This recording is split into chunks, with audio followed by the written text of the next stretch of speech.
Ale bavme sa o suverenite. Veď suverenitu a právo veta chcel zrušiť aj Pellegrini. Nepamätáte sa?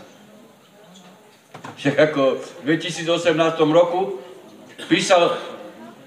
spoločne podpísal memorandum s Čaputovou vstup do tvrdého jadra. Vstup do tvrdého jadra znamená za nich práva veta. Len si treba pamätať. A to, že Pellegrini je kandidát vojny, svedčí aj niečo iné. V 2018 roku bol premiér. Američania bez rozhodnutia Bezpečnostnej rady bombardovali Sýriu s Britmi a Francúzmi. Vraždili civilistov. Čiže išlo o agresiu. A Pellegrini v lokajskom postavení považoval za potrebné to podporovať.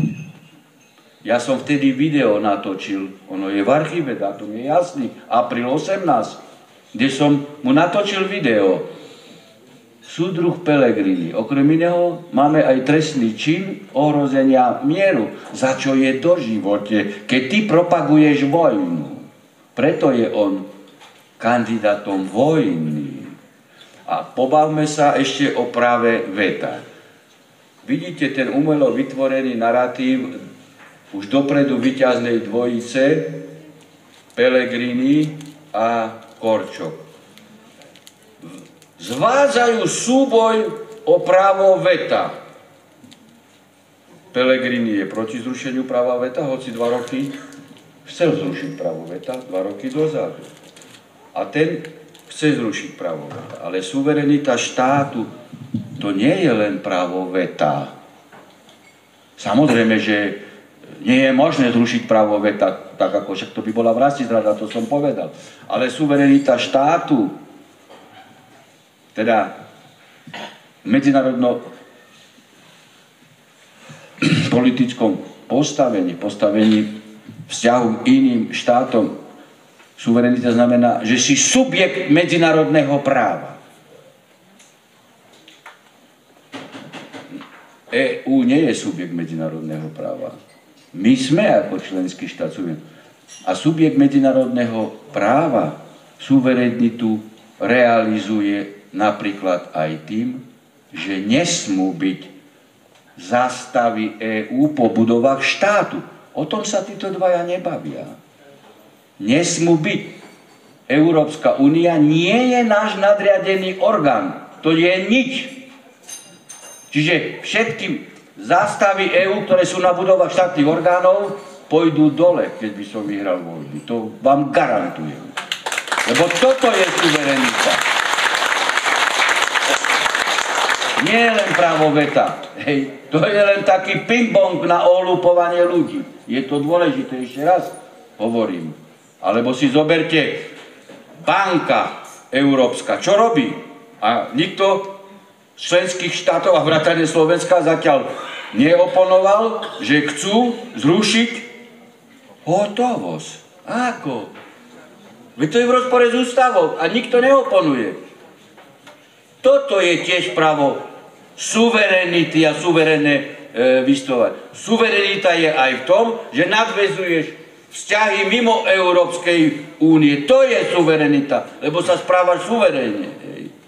To je len, právo veta je len vnútroorganizačný moment v Európskej únii. To je asi tak 5% slovenskej suverenity. Ďakujeme pekne, pán doktor. Mňa by zaujímalo, čo očakáva pani doktorka Krajníková od nového slovenského prezidenta. Ďakujem pekne za slovo.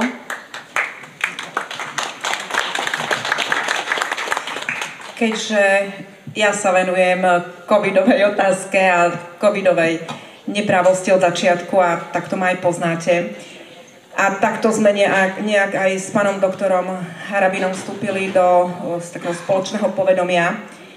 Takže ja nie, že očakávam, ja som si istá, že ak by pán doktor bol v roli prezidenta Slovenskej republiky, všetky covidové zločiny by boli by boli odsúdené, teda páchatelia covidových zločinov by boli odsúdení a občania, ktorí boli poškodení, by boli odškodnení a boli by dané také záruky, aby sa už nikdy viac tieto krivdy nezopakovali.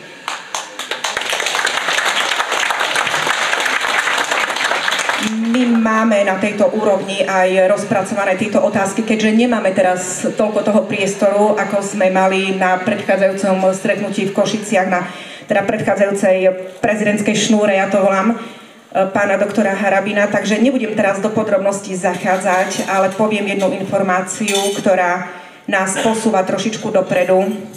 Sú naozaj turbulencie v spoločnosti, pretože spoločnosť čaká už aj od súčasnej vlády, že dôjde k postaveniu vinníkov pred súd a k odškodneniu občanov.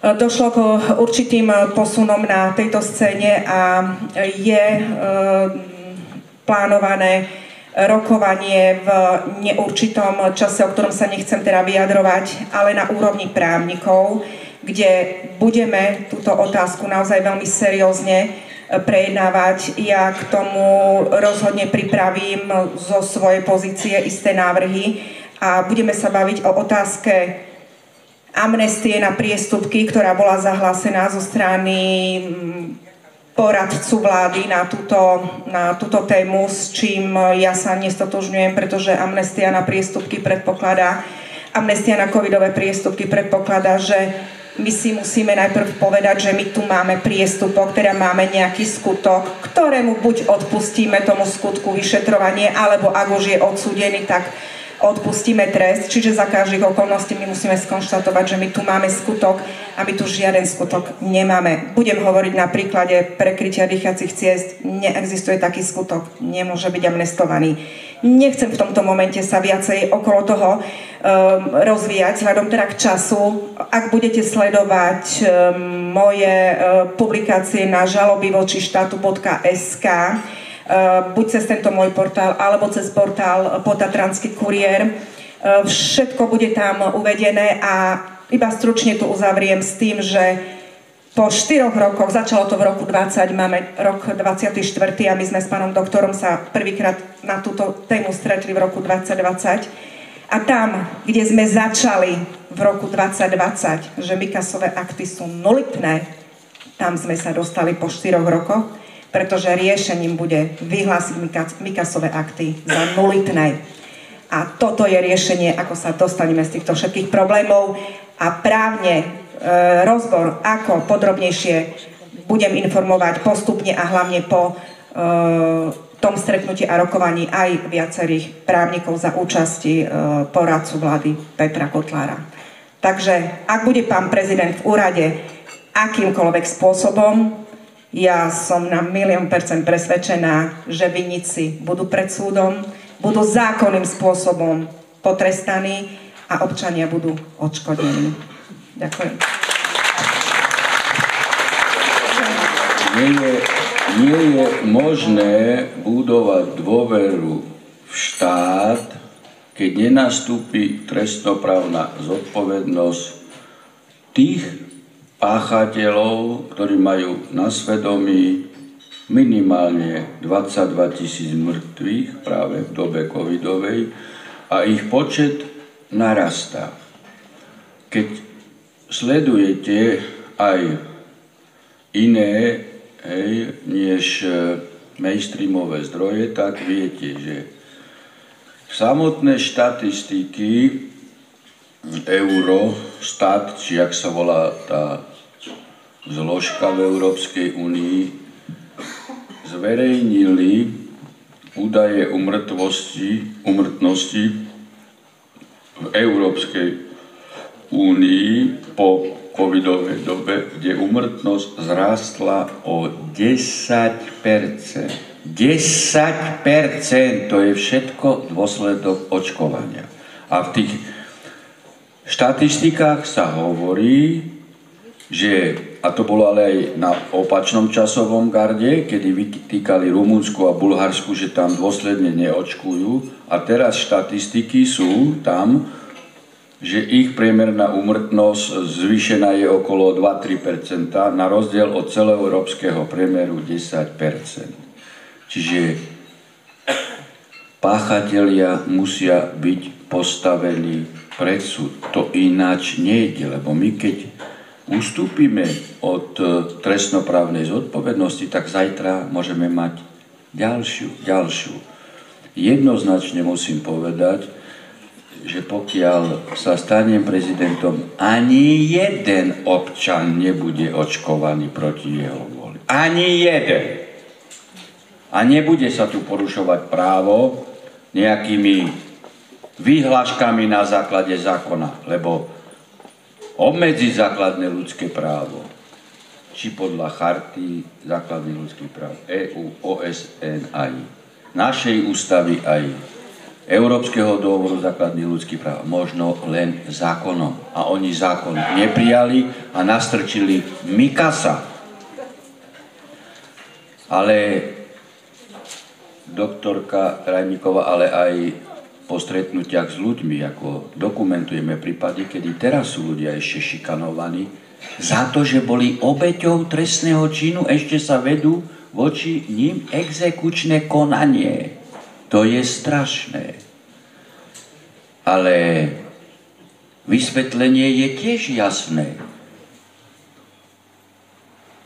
A niekedy to má aj pozitívne reakcie, ale zatiaľ typicky účelové. Poviem vám, že keď som... No lebo Mikas bol odvolaný len minulý týždeň, nie? A prečo? Ako sa mohli naprávať tieto krivdy, keď hlavný páchateľ je na prameni. To ako keby som ja Černáka menoval za predsedu Najvyššieho súdu. No nie, no tak to je. No ale, veď kto začal COVID diktatúru? Nenáhodou Pellegrini.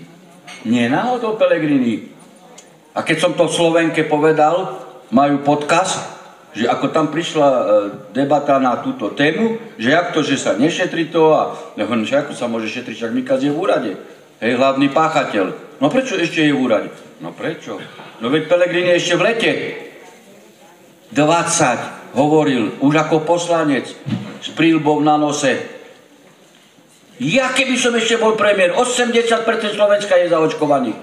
Tak jak môže Dolinková odvolať Mikasa, keď Pellegrini chcel očkovať ešte v lete 20 a Dolinková je čí nominant? Môj? Alebo Pellegriniho? Tak prečo sú ešte pokuty? A na druhý deň Pellegrini robí tlačovú konferenciu. Na druhý deň Mikas skončí. Čiže niekedy to má ako svoj efekt, ale ide to skutočne veľmi pomaly.